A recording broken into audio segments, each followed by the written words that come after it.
여러분 안녕하세요. 맛실험실에 오신 것을 환영합니다. 오늘은 라면 맛실험 두 번째 시간입니다. 우리가 살면서 라면을 수도 없이 먹어봤지만 항상 같은 냄비에만 끓이지는 않지 않나요? 어떤 날은 얇은 양은 냄비, 또 어떤 날은 여러 개를 끓여야 해서 전골 냄비를 사용하는 경우도 생기고요.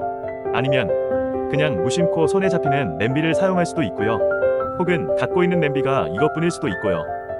그런데 여러분은 이러한 경험 없으셨나요? 항상 같은 방법으로 라면을 끓였는데 어떤 날은 라면을 잘 끓였다 생각이 들고 또 어떤 날은 이상하게 맛이 다르게 느껴지지 않으셨나요?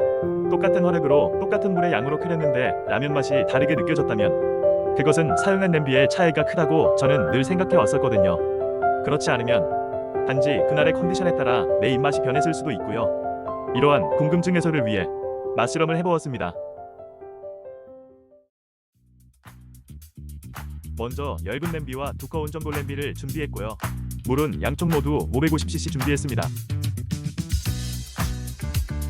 양쪽 냄비에 가스불을 먼저 켜준 후에 준비한 물 550cc를 부어줍니다.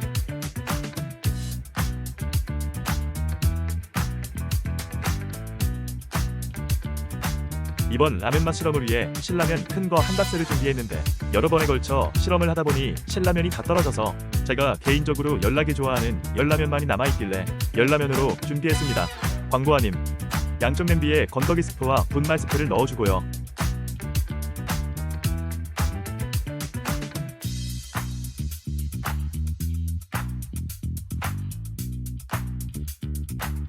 물이 바글바글 끓어오르면 면을 쪼개지 말고 그냥 통째로 넣어줍니다. 쪼개면 침이 붙을 수 있으니 조심하세요. 자신 있으면 그렇게 하시고요. 면이 반쯤 익었다 싶을 때 살살 저어줍니다.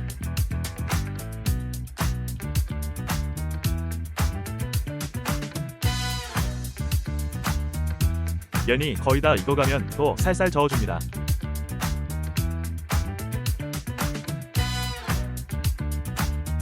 썰어놓은 대파 넣어주고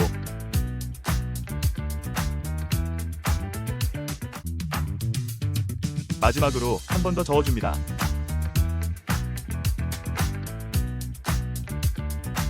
아무래도 두꺼운 냄비 쪽이 면이 덜 익었기에 얇은 냄비 촛불을 먼저 꺼주고 두꺼운 냄비의 면을 조금 더 익힌 후에 불을 꺼줍니다.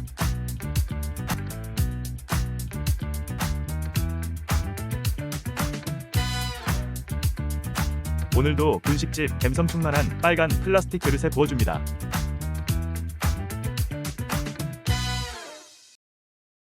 자, 이제 맛을 보겠습니다. 먼저 얇은 냄비에 끓인 면부터 맛을 봅니다. 두꺼운 냄비로 끓인 면도 맛을 봅니다.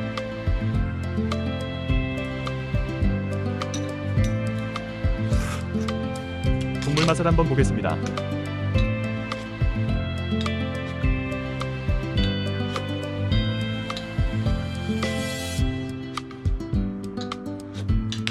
다시 면을 한 번 더 먹어봅니다.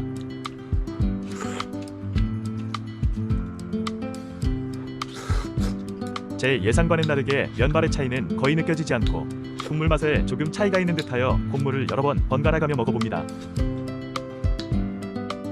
자, 이제 오늘의 실험 결과를 말씀드릴게요. 우선 가장 중요한 면발의 식감 차이에 대해 말씀드리면 처음에 한두 젓가락 먹어봤을 때는 거의 차이를 느끼지 못하다가 반 이상 먹어갈 때쯤 두꺼운 냄비의 면이 더 빨리 부는 것을 확인할 수 있었습니다.